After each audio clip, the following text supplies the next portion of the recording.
Today I'm going to demonstrate how to teach number bonds or part whole, making and breaking. This is also called number bonds, I believe is mostly seen in Singapore math, but a lot of great elementary school math programs use some version of this idea. Off the top of my head, let's see, Math with Confidence by Kate Snow, Apologia. I think you would see this for sure in any Singapore-based program, Dimensions, Primary Math, Math and Focus. I'm sure there are others, Right Start Math, I believe. So the idea behind making and breaking, or number bonds, is that a number, say the number 5, it is an abstract representation of a quantity. Pretty early on, kids learn to see this, count it, and maybe in preschool at some point they learn one-to-one correspondence, right? 1, 2, 3, 4, 5, and they start to understand that this random symbol is what we have decided represents this specific quantity. And so a number bond diagram or a part whole mat, these are just ways of thinking about the sense of the numbers. When you visualize 100 and when your 6-year-old visualizes 100, you might be visualizing very different quantities. So like over time in kids' math learning, they start to understand higher and higher quantities and how they're related to each other. Sometime in 2nd or 3rd or 4th grade, they start learning about like how place value increases by a multiple of 10. So, you've got ones and then tens and then hundreds and then thousands, and they start to kind of like increasingly understand the relationship between those. But it all starts with this idea of like building a number sense. Sorry, I'm doing like a very unprofessional, like I'm holding the phone in one hand and demonstrating with the other. And I think it's creating focus problems. Anyway, so the main thing you want your kid to understand, and sorry, the Singapore idea here, okay, everything learned in Singapore math and a lot of other great math programs starts with something very concrete. So tokens, goldfish, marshmallows, chocolate chips, cookies, whatever. And it then goes to a picture representation, and then we go to the abstract. And sometimes you see those three things, concrete, pictorial, abstract, going back and forth or being presented at the same time. So there'll be a problem and in your book, and they'll have like a picture of 3 people, and then you'll see the number 3. Or alongside this, they're like telling you to like find 3 things in your house and count them. Okay. So often we see these 3 stages, the concrete, the pictorial, and the abstract, all working together. And that's actually kind of what we're going to do with number bonds. So the way I introduce this and teach the concept of a number bond, and more importantly, not just how to like complete the diagram, but what is really going on here, is with this part whole mat. And initially I always set it up to be the same direction as the number bond. And you can print these, I put a link. So I'll show 5, and if you have like goldfish, that's super fun because you can tell stories about fishies. But I'm usually too lazy to go get something, and so I'll be like, let's pretend these are cookies. And we made 5 cookies, and some are for me and some are for you. So this is your plate and this is my plate. And so I am going to take 2 cookies and I'm going to give you the rest. Sometimes I'll leave them here. How many did I give you? And the kid will be like 3. And you're like, right, because 3 and 2 makes 5 all together. All together, we have 5 if you have 3 and I have 2. And we could write that over here. So I'll say, let's put our all together. We had 5 and we split them apart. And most kids by 1st grade will start to see what you're doing. 3 and 2. You could even write it on here. That's interesting, right? So we're just kind of like experimenting and having a conversation, and the more talking your kid can do, the better. But at first, you might be kind of the talker. You're like, well, what if I said, well, that's not fair? Or maybe I'm going to go this way. I'm going to say, you know what? I'm not even hungry at all. I only want one cookie, so you can have this one.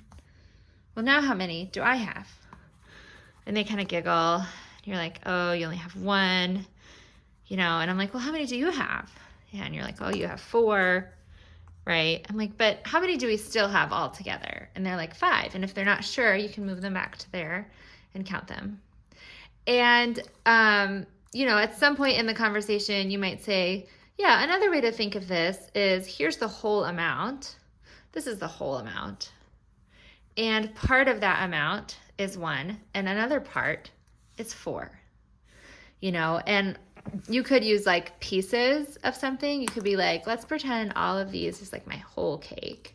And I split it into 5 pieces, and you get 1 part of the cake and I get 4 parts. So 1 part plus 4 parts is 5 parts. So there's different language things you can use. Actually, using different language is a great idea, because what you're really trying to help the kid understand is that like 5 is a quantity that can be broken apart into lots of different ways. And this is super useful. I even think like in 5th grade math, I was working on the distributive property with my daughter. And, we had this thing where like, could we distribute the number 50 to 37 mentally? Well, 37 is 30 plus 7, right? Or 37 is 33 plus 4. I mean, there's like a bunch of different ways to break it apart. So long term, this idea of like numbers are quantities that can be manipulated in lots of ways is like the foundation that you're building. So typically speaking, that would be one lesson. Once in a while, a kid will be like, let's try it with blank. It can be especially fun if you have more than one. I'm like, okay, let's not use these. Now let's try it with, here, my kids were color sorted. Let's use brain flakes. Right? And so we'll like bring in a bunch and they'll count them all and see that we have 10. And I'll be like, okay, well, if I put 2 down here, how many are going to go over here?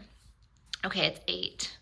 And they like to move them over. Oh, look, 3 and 7. And every time I'm writing in here, at some point, whether this is all in the same day or over the course of a week, you kind of have to gauge your kids' understanding. Like, maybe you just need to keep doing this every day for a week or 2. But a lot of kids will pretty quickly be ready to move on to this like multi-template, because especially if you think about 10, there's lots of ways to make 10. So I'll be like, let's find all the ways to make 10. Okay, so we'll start here, and I'll let them choose what to start with. I'm like, why don't you move some of the 10 into this part? So they'll move these. I'm like, how many did you move? Okay, 4. So we'll write the 4 here. And I say, okay, well, how many are left? Can you move them to the other part? Okay, well, it was 6. So I'm like, right, because 6 and 4 makes 10. Sometimes I'll ask, are you sure? Should we count again? They're like, no, I know it, or sure, and they count again. I'm like, right, and what if we move like all of these over here? How many do we still have? 10. Well, how many are over here now? They count them, 8. How many are here? 2. Oh yeah, so 8 and 2 make 10. And at some point, usually, depending on where your kid is, writing wise, especially if you're using dry erase, a lot of kids will enjoy taking over at some point. They will want to finish it by themselves. One thing you can do is start with 1 and whatever this is. It doesn't really matter whether you're making 6 or 7 or 8 or 9 or 10. So you say like, okay, 1 and 9, and then let them say, well, okay, this is not fair. You have 9 cookies and I only have 1. Give 1 to me. Oh, that's 8 and 2. Give me another one.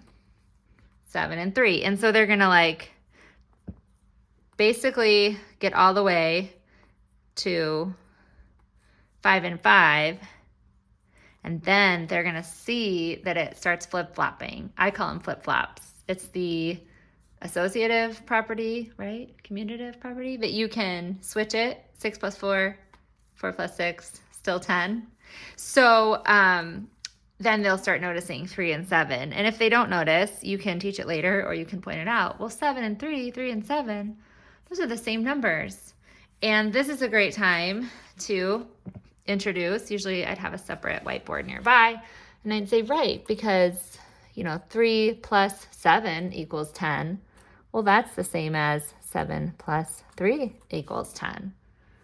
It doesn't matter which way you write the numbers. And you don't have to have a big long lesson. You can just point it out and that will come up later too.